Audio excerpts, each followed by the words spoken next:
Jason, thanks for joining me. We've just been discussing how data can make such big impacts to marketing, but how's it affecting Xterion as an out-of-home media?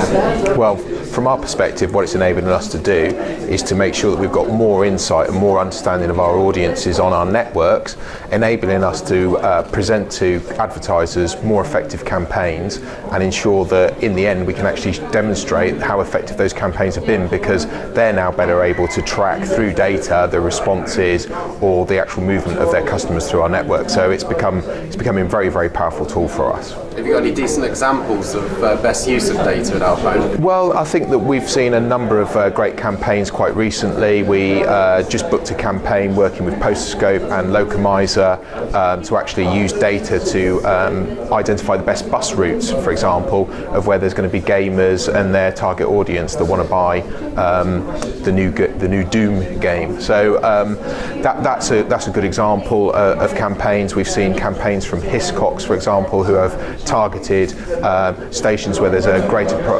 propensity of people that are buying financial products, for example, and we've used our Abby tool to be able to identify and demonstrate to that advertiser that it's the most effective place for them to advertise.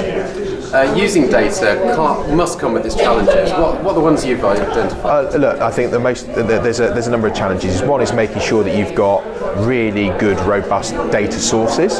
So making sure that they're credible and they're giving you the right answer.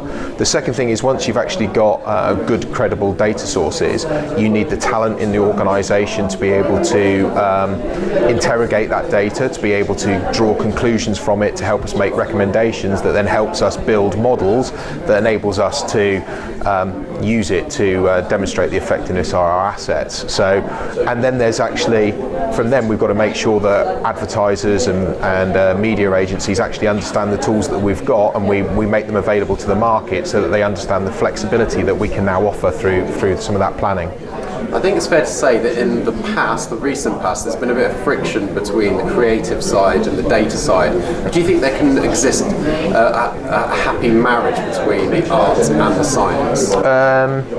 Absolutely, and out of home, I think there's two things. I think there's the art of media planning, and then there's what does the data tell you. I think the art in media planning still exists in interrogating that data and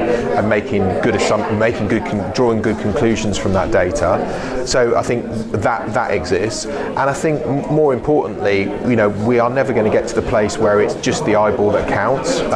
Creativity, actually, what do we put on those fantastic canvases that we've got on the London Underground and on buses?